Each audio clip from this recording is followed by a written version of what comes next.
The tradition of the Iowa Wave occurs at the end of the first quarter, when everyone inside Kinnick Stadium turns away from the field and waves towards the patients and families at the Iowa Children's Hospital.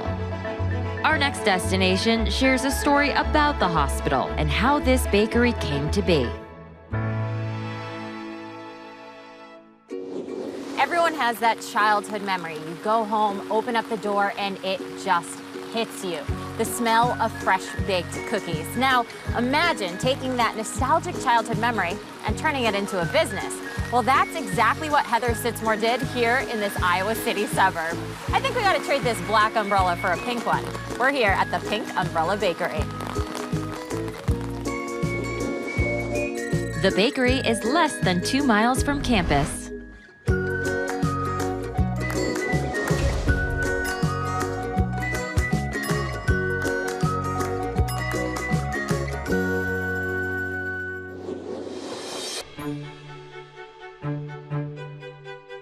Lola was my grandma's name.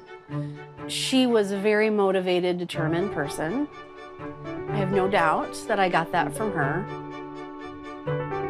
And I use a lot of her recipes. The specialty cookie that we have is the mini sugar cookie. That was the old family recipe. It's my grandpa's cookie, my grandma's frosting, and I put it together to make a pretty unique cookie. I had always sent cookies with my son to school. And by the time he got to junior high, kids were putting notes that would say, "I'll pay any amount for your mom's cookies." So I thought, well, maybe I should try. Heather knew there was an opportunity for business, but wasn't ready to open a store. So she kept baking and creating recipes at home, which allowed her to be there for her son, Christian, when he needed her the most. My son was really, really sick. And he spent a lot of time at the University of Iowa Hospital. The nurses were amazing. They give so much of themselves when they treat their patients. And I just loved that staff. So I started taking the cookies to the hospital. They kept telling me that I needed to sell my cookies. A nurse actually sent me the contact information at the University Hospital.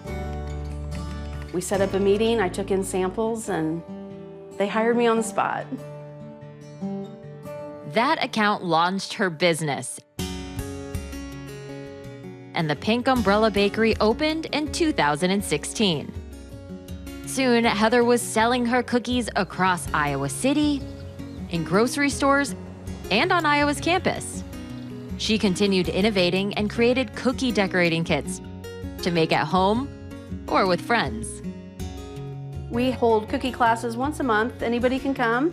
The university students love having something different to go do for fun. I wish we had something like this when I was back in college. I'm going to teach you how to decorate some Iowa cookies today. What we do is a flooding method. So you outline the cookie first, and then you just let all that glaze flood into the middle. This is so fun. Okay. You're doing perfect, see? Football, we're gonna do the same thing. Is this what you thought you would end up doing? Yeah, I did actually. I've always loved to bake ever since I was a kid. So being able to do this for a job, for me, is fantastic. Good job. That's the nicest cookie I've ever made. These would be perfect for game day. There's only one thing left to do. Try some cookies. And Heather has the perfect place to do it. Let's go see Lola. Yes. Oh, it's raining. Perfect day for a pink umbrella.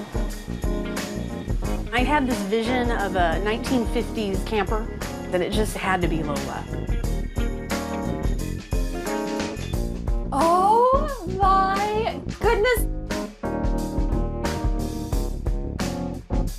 I wanted a different way to sell my cookies. Something that could be a pop-up shop. So I got her. Everybody thought I was crazy. We had the walls and everything redone. She was really almost falling apart. Which cookie should we start with? I would start with the pink sugar cookie. Okay. That is the original. This is Grandpa's cookie and Grandma's frosting. It's almost like a fudge. frosting. It's a perfect cookie, the perfect little bite. Thank you.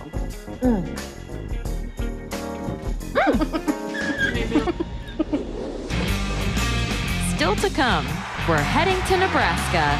I want to put Lincoln on the map And how do you put Lincoln on the map? with cheesecake.